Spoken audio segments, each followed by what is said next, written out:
हाँ तो प्यारा भैया बहन, अब हम पढ़ते हैं उदाहरण 13। यदि A अनुपात B समानुपात C अनुपात D हो तो सिद्ध कीजिए कि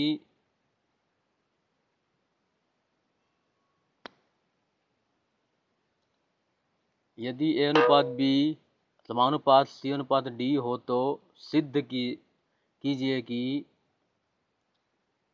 D का वर्ग ऋण C का वर्ग बटे B का वर्ग ऋण D का वर्ग बराबर AC बटे BD। यह जो प्रश्न है 2018 में वार्षिक में आया है। CG बोर्ड 2018 वार्षिक में इस प्रश्न को पूछा गया है। देखिए सवाल कैसा बनेगा। उदाहरण 13 देखिए, A बटे B बराबर C बटे D बराबर K। इसको कहते हैं K नियम। इसको कहते हैं K नियम। मैं इसका इमेज आपको भेजा हूँ पूरे नियम का, उसमें आप पढ़ लीजिए। इसको कहते हैं K नियम।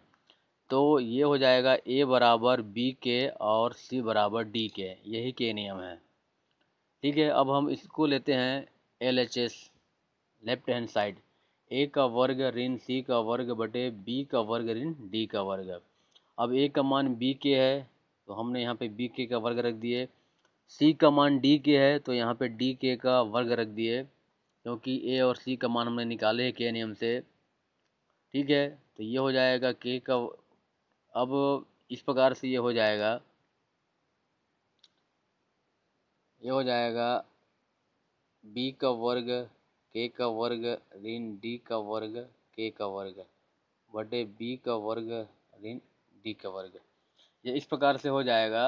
अब दोनों में K कॉमन है, इसलिए K वर्ग बाहर निकाल दिए हैं और कोष्टक में बच गया है B ऋण D, B वर्ग ऋण D का वर्ग। दोनों में से K बाहर निकाल दिए हैं, कॉमन है। और यहाँ पर कोष्टक में बचा है B का वर्ग ऋण D का वर्ग बटे B का वर्ग D का वर्ग। अब ये दोनों सेम सेम कट जाएगा और हमको प्राप्त होगा K का वर्ग। समीकरण 1 ये है। ठीक है, अब इसका दूसरा पक्ष लेते हैं RHS, AC बटे BD। AC बटे BD, तो A का मान B के, D का मान C के, हम यहाँ से रखे हैं। A का मान B के, C का मान D के, हम यहाँ से रखें K नियम से।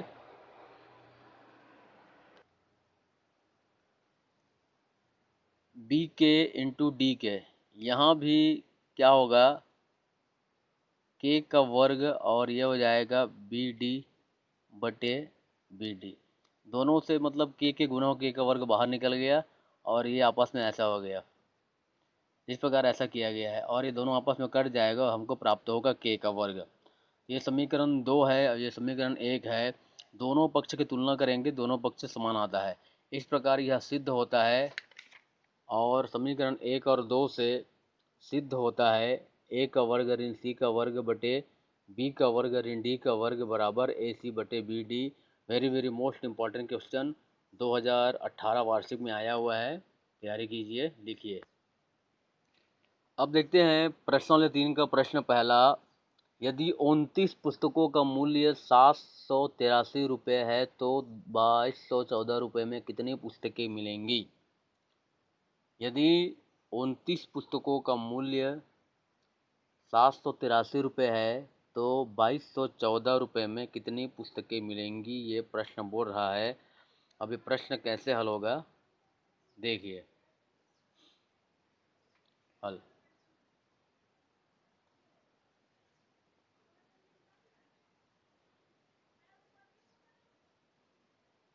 दिया है 29 पुस्तकों का मूल्य 783 रुपये है, तो माना X पुस्तकों, हमने माना है, माना X पुस्तकों का मूल्य 2214 रुपये है। ठीक है।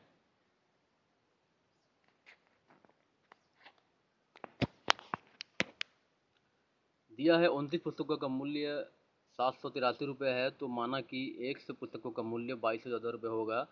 तो यह इस प्रकार से व्यवस्थित करेंगे इसको, 29 अनुपात 783 समानुपात x अनुपात 2214, इस प्रकार से इसको अनुपात समानुपात में जमाएंगे। ठीक है। अब आगे देखिए, तो ये हो जाएगा 29/783 बराबर x/2214। ठीक,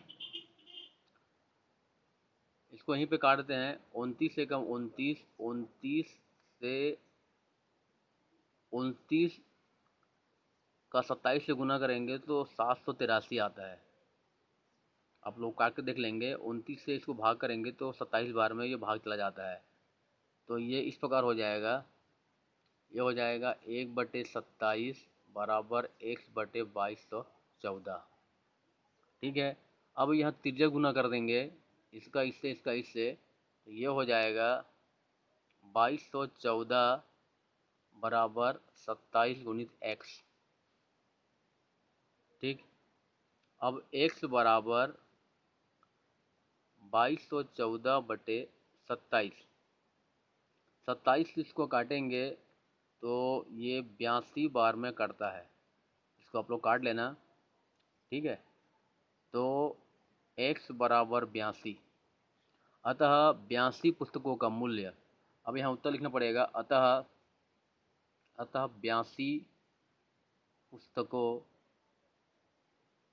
पुस्तकों का मूल्य 2214 रुपये होगा। ठीक है। इस प्रकार से ये आपका सवाल बनेगा, ये आपका सवाल बनेगा।